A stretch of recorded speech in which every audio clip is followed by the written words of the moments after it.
Amém, queridos irmãos, chegamos à segunda-feira, terceira semana.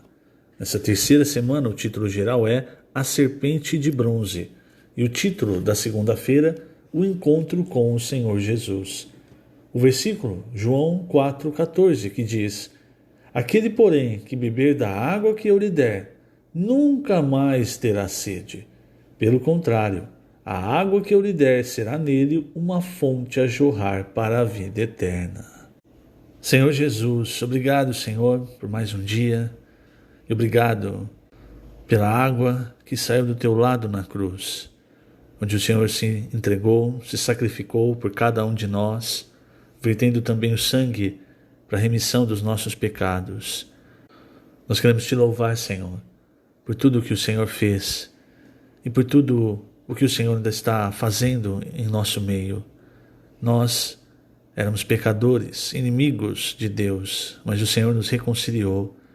E hoje nós podemos ter acesso às suas riquezas, à sua vida, a tudo que o Senhor é, a um relacionamento contigo, graças à tua obra de redenção e graças a essa água que fluiu, dando-nos a tua vida, a vida divina, a vida eterna. Hoje essa água também flui de nós como rios de águas vivas. E é esse o viver que nós queremos ter, amado Senhor, um viver cheio da vida de Deus, que recebe a sua palavra e que jorra essa água para outras pessoas, a água da vida, por esse rio da graça que vem até nós. Obrigado, Senhor, são tantas riquezas que o Senhor tem nos dado, que nós simplesmente não conseguimos mensurar, só te agradecer. Obrigado, Senhor. Jesus é o nosso Senhor. Muito bem, queridos irmãos, nessa segunda-feira nós temos um breve resumo do que nós vimos na semana anterior, quando falamos sobre Nicodemos, no capítulo 3 do Evangelho de João.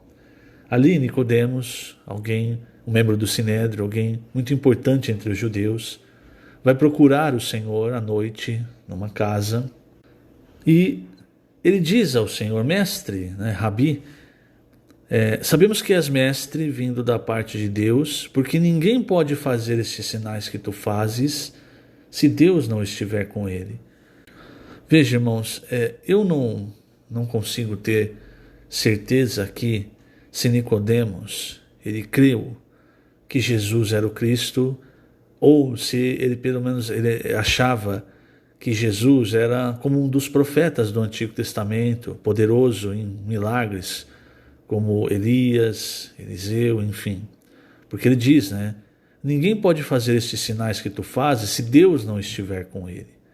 Então é diferente dele reconhecer o Senhor como Cristo, pelo menos aqui, certo? Por quê?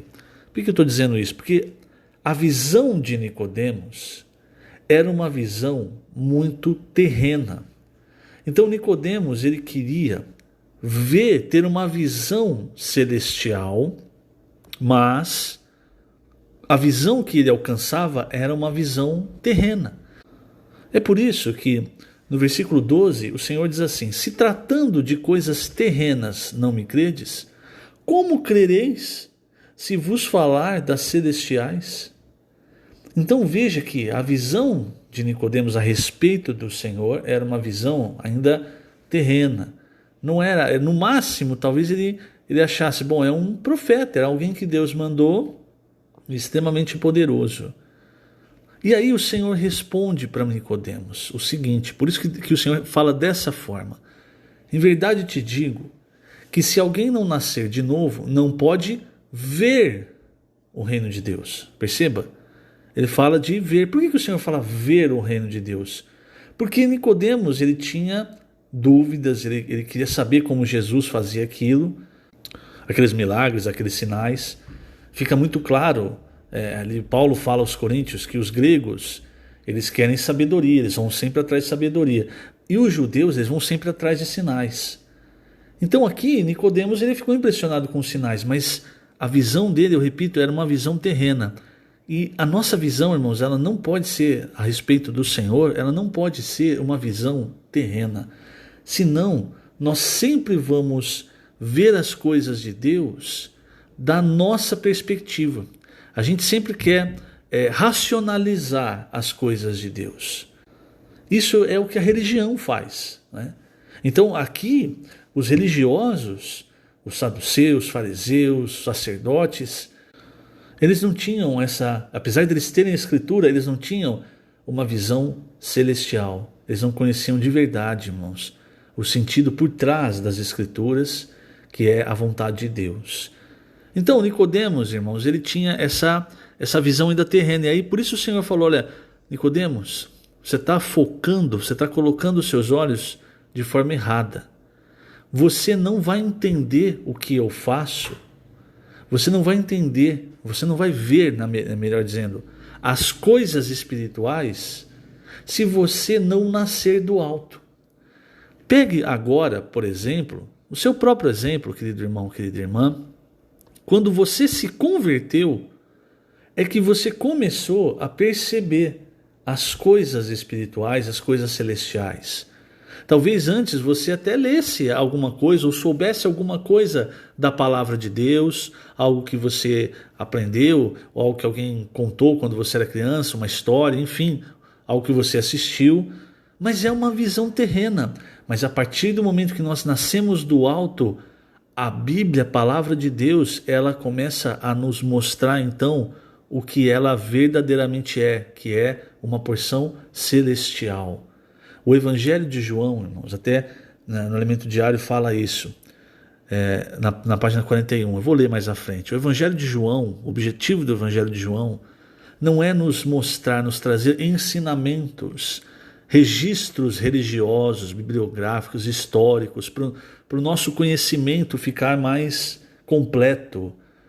Se você busca isso, lógico, irmão, que é muito bom você ter o conhecimento da Bíblia, e deve ter mesmo, mas você ainda está no nível do Nicodemos, que era uma ótima pessoa, uma pessoa que muito provavelmente respeitava a lei de Deus, buscava a Deus, mas não tinha a verdadeira experiência nem a visão do que era importante.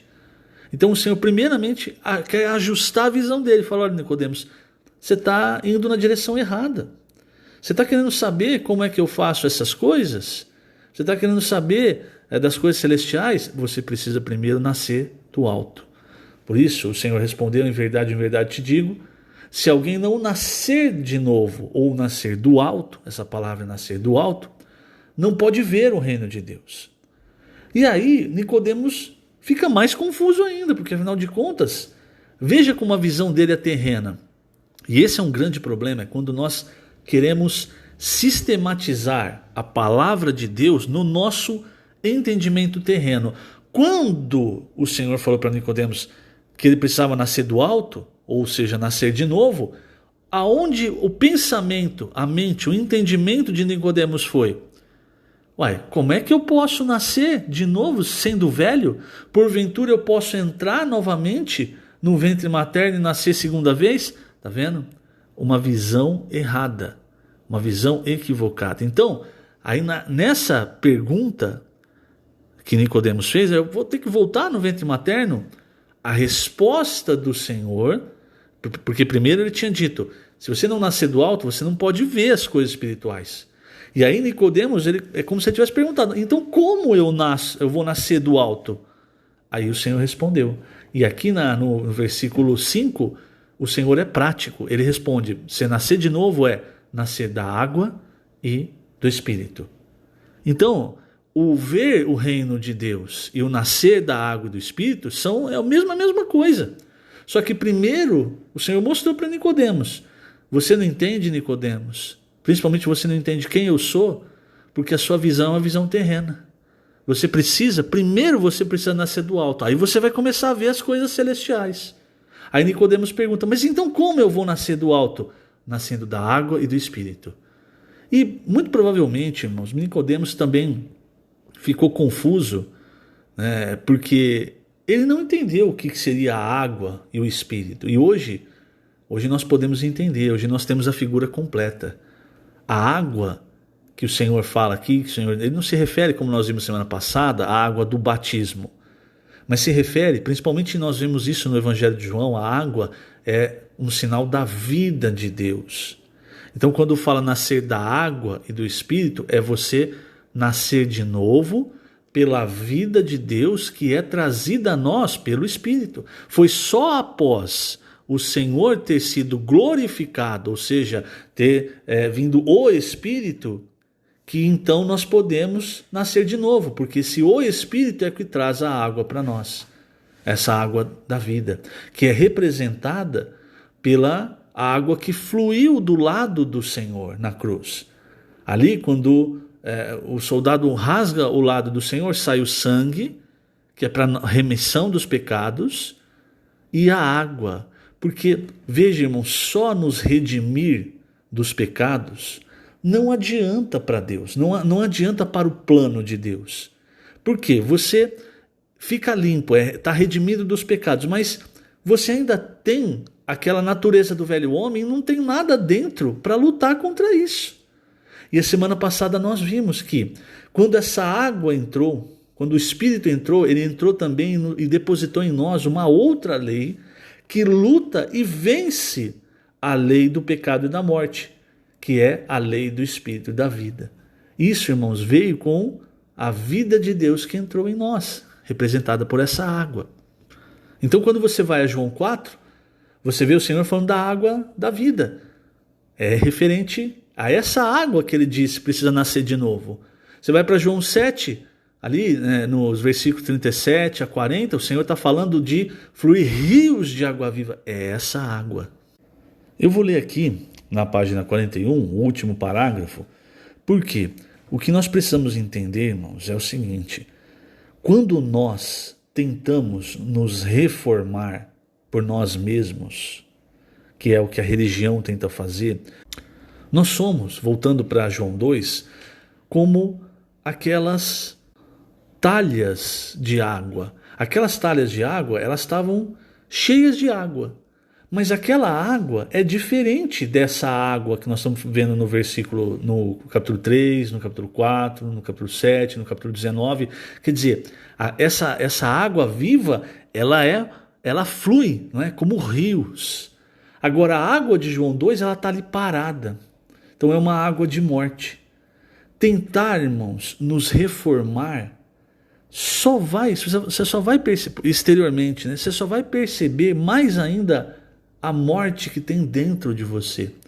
É exatamente o que acontece no capítulo 7 da Epístola de Paulo aos Romanos, quando ele está tentando lutar para fazer o bem e ele percebe: o bem que eu quero, eu não faço, eu só faço o mal. É exatamente essa figura das talhas de pedra, mas com água que não é uma água como um rio, não é uma água que flui, é uma água que está ali parada, uma água morta.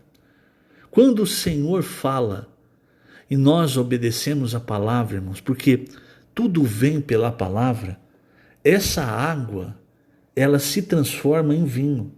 Então, essa água, que era uma água de morte, agora, irmãos, ela é um desfrute para a nossa vida. Você, antes, tentando se reformar, percebia quanto de morte ainda tem dentro de você. É como Paulo exclama, né? Desventurado homem que sou.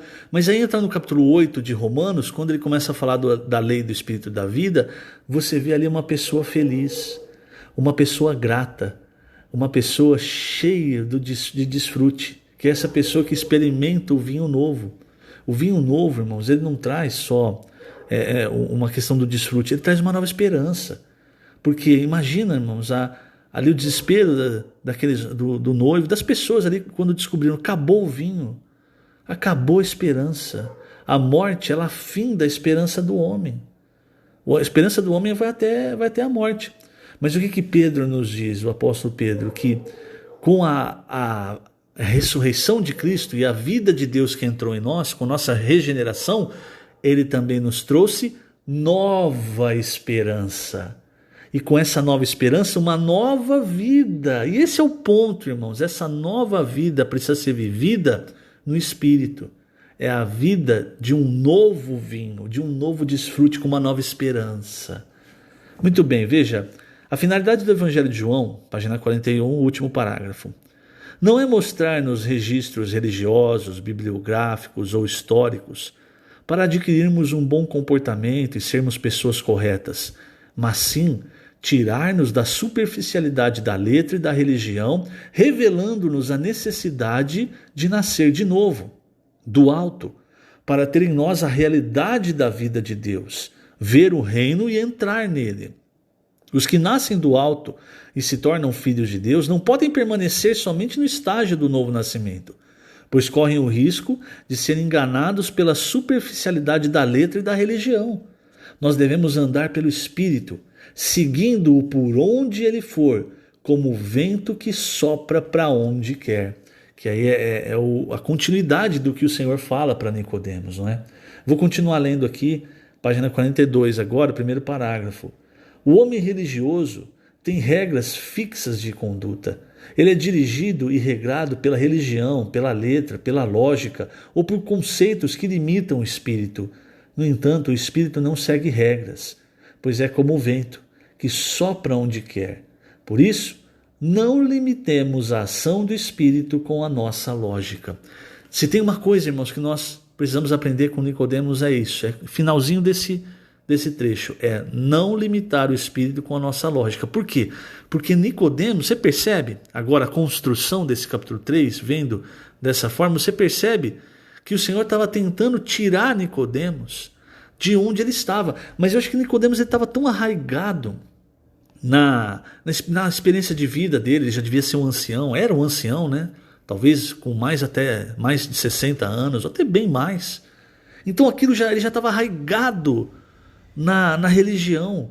Tanto é que ele vai visitar o Senhor à noite porque ele temia ser visto pelos seus colegas. Nós vimos tudo isso semana passada.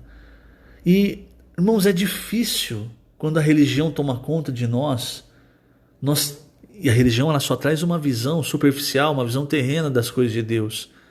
Por isso o Senhor hoje, quando nós começamos a estudar o Evangelho de João, a nos alimentar desse Evangelho, dessas palavras, o Senhor já começa nos dizendo, né, abrindo uma porta nos céus e falando, sobe para cá. Por quê? Porque o objetivo, irmãos, é nós vermos as coisas celestiais do jeito que Deus vê. Então é como o Senhor falou, você nasceu do alto, você pode ver as coisas do alto, as coisas celestiais. Agora a questão é, você quer enxergar? Você quer ver?